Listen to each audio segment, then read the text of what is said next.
pinakamakulit na girlfriend mo sa balat ng radyo. Isang magandang morning sa inyong lahat! Ako pa rin po nag-iisang girlfriend mo sa radio. My name is Lindsay.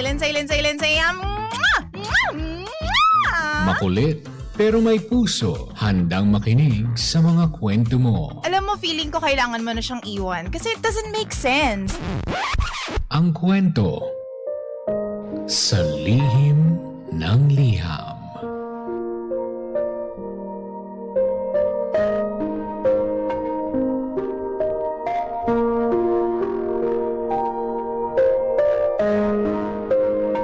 Mahal kong Lindsay.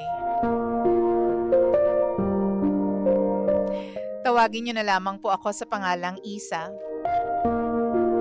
37 years old.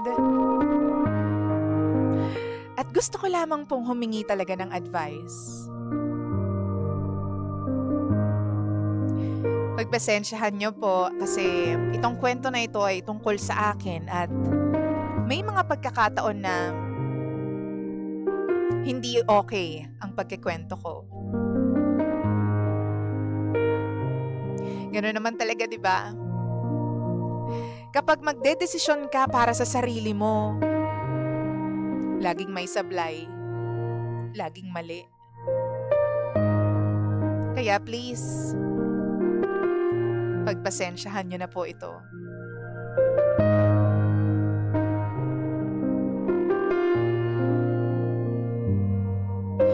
Nakailang breakups na po ako. Hindi naman po sa assuming ako, pero ang dami po talagang nagkagusto sa akin. Pero ito yung problema. Kahit na meron pong nagkakagusto sa akin, pinili ko pa rin na i-entertain itong ka-situationship ko. Itong lalaki na hindi naman ako binibigyan ng label. Hindi naman ako pinapakilala sa iba bilang girlfriend niya, pero tumagal din kami. Almost 4 years na rin. Mas bata siya kesa sa akin. He is just 28 years old. Tawagin na lamang po natin siya sa pangalang JJ. Nagkikita kami para lang may mangyari sa amin. Ang hirap. I mean, sobrang hirap talaga kasi alam mo yung hulog na hulog ako sa kanya. To the point na parang ako yung naghahabol sa kanya. Pag magkasama kami, okay naman eh. Malambing kami sa isa't isa. Sobrang affectionate niya pagdating sa akin. Niyayakap ako. Yung treatment niya sa akin, para akong prinsesa. Pero kapag hindi na kami magkasama, ayan, parang wala na naman. Parang ang dami-dami niyang nakakausap, ang dami-dami niyang ginagawa, tapos hindi ako priority. Minsan nag-a-update naman siya sa akin sa lahat ng ginagawa niya. Nagsisend ng videos, pictures, nagkikwento, nagtatanong kung anong ginagawa ko. Tapos heto naman ako. Kapag naka-receive ako ng message na ganyan mula sa kanya, hulog na naman ako. Umaasa ako na minsan, sana totoo na lang lahat.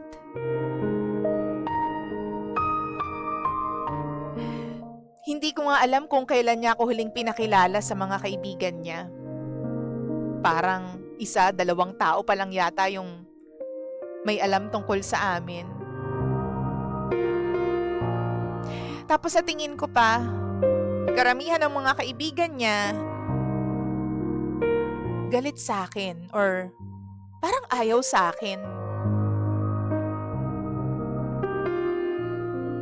Hindi ko alam kung ayaw ba nila sa akin o wala lang talaga silang pakialam sa akin. Hindi ko po alam kung anong dapat gawin para makalimutan ko na siya.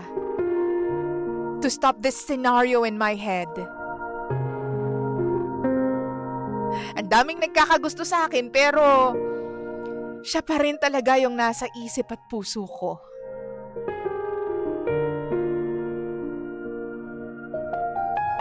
Ang hirap eh. Hindi ka naman binibigyan ng title. Tapos magpaparamdam lang kapag gusto niya. Aayain lang ako kapag gusto niya na gawin yung bagay na gusto namin pareho. Gusto ko na talagang umalis dito. Gusto ko na siyang kalimutan actually. Dati nga nagtry na akong mag-deactivate eh. Pero hinahanap niya rin ako. Tinry ko na rin siyang i-block sa ilang social media accounts ko pero kinakamusta niya pa rin ako. Noon naman sinabi niya sa akin eh, naliligawan niya ako. Kaso hindi ko napansin na baka lasing siya nung sinabi niya yun. Baka nakainom. Ano ba talagang dapat kong gawin? Gusto ko nang tigilan to. Alam ko rin naman na sa dulo ako rin yung kawawa. Pero ako pa rin yung hintay ng hintay. Yung humahabol sa kanya. Ako pa rin yung babaeng sobrang tanga pagdating sa kanya. Muli, ako si Isa. At ito ang lihim ng aking liham.